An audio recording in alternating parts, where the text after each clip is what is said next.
Tretji mesec, odkar so Izraelci odšli iz Egipta, so prišli v Sinajsko puščavo. Tu postavijo šotore in se ustavijo nasproti gore. Mojzes se povzpne k Bogu na goro.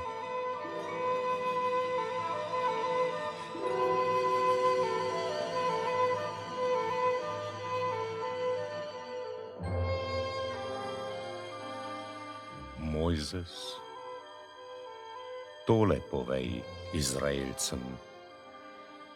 Videli ste, kaj sem storil Egipčanom, kako sem vas na orlovskih perutih nosil in vas pripeljal k reki. Če pa boste poslušali moj glas in se držali zaveze z menoj, postanete med vsemi narodi moja posebna lastnina. Moja je vsa zemlja, vi pa boste kraljestvo duhovnikov in svet narod. Te besede povej ljudstvu. Vse, kar Gospod naroča, bomo izpolnjevali, Mojzes. Mojzes, k tebi pridem na goro v gostem oblaku. Ljudstvo naj sliši, ko bom govoril s teboj, da ti bo vedno verjelo.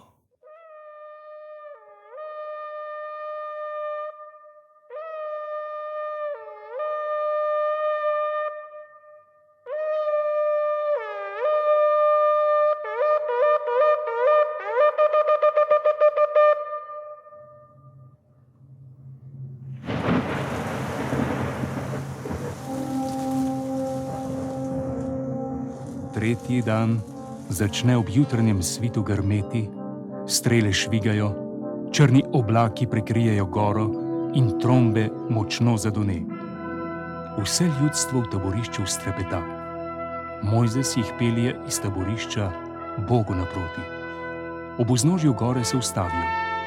Ves Sinaj je zavit v dim, ker stopa nanj Gospod v ognju. Z gore se dviga dim, kakor iz topilne peči. Vsa gora se silovito strese in trobente vedno bolj bučijo. Mojzes sprašuje in Bog mu med gromom odgovarja.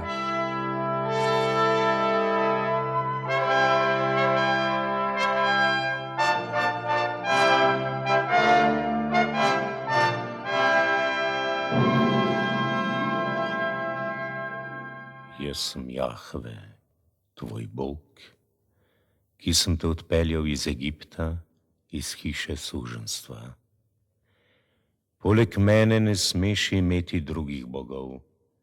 Ne izdeluj si nobenih podob o Bogu in ne o tem, kar je na nebu, na zemlji, v vodi in pod zemljo.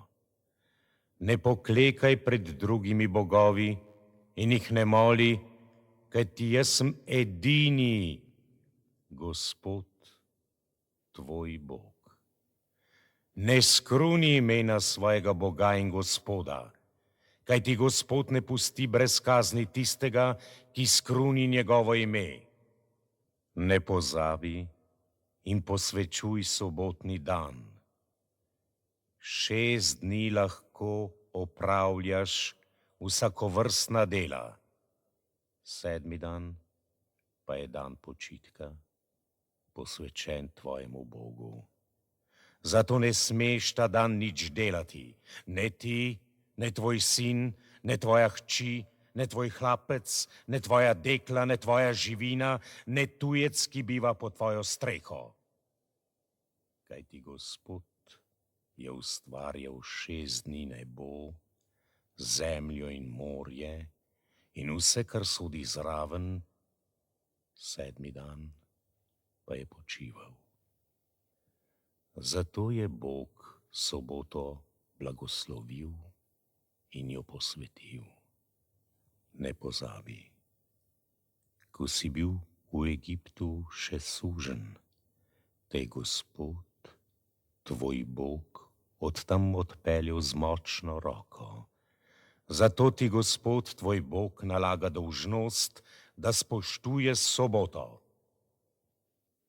Spoštuj očeta in mater, tako boš dolgo živel v deželi, ki ti jo je dal Gospod, tvoj Bog.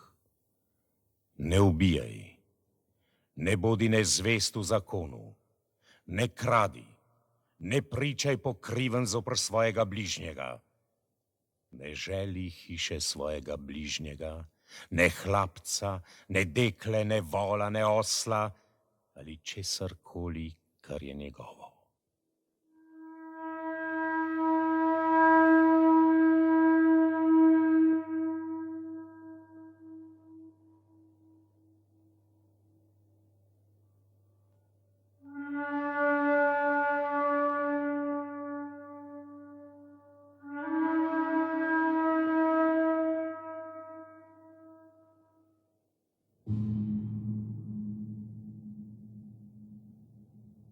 Tako je govoril Gospod. Mojzes pa je napisal te besede na 2 kamniti tabli.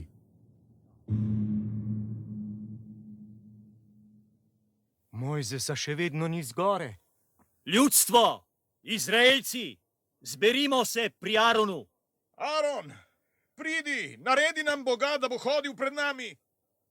Ne vemo, kaj se je pripetilo Mojzesu, možu, ki nas je odpeljal iz Egipta. Izraelci, poberite svojim ženam, sinovom in hčeram zlate uhane in mi jih prinesite. Ljudstvo si začne jemati iz ušes zlate uhane in jih prinašati Aronu. Ta jih zbere, si s črtalom nariše osnutek in po njem ulijejo zlato tele. To je tvoj Bog, Izrael, ki te je odpeljal iz Egipta. Jutri bo praznik Gospodu na čast. Drugo jutro, da vse zgodaj vstanejo in darujejo žgalne daritve. Ljudstvo sede, da se naje in napije, potem vstane in se pripravlja na ples.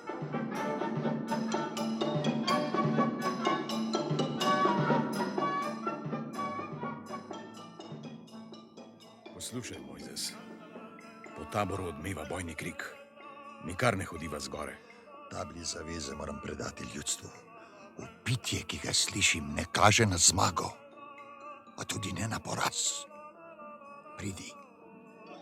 Ko se Mojzes približa taboru in zagleda zlato tele, pa ljudi, kako rajajo, da pograbi neizmeren srd.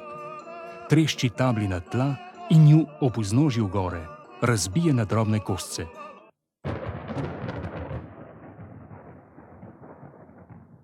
Mojzes pograbi zlato tele, ki so ga naredili, ga vrže v ogenj, da se stali, ga stolče v prah, letega pa strese v vodo in jo izroči Izraelcem, naj jo pijejo. Strašno ste se pregrešili. Zdaj pojdem gor, Gospodu. Morda izprosim za vaš greh odpuščanje.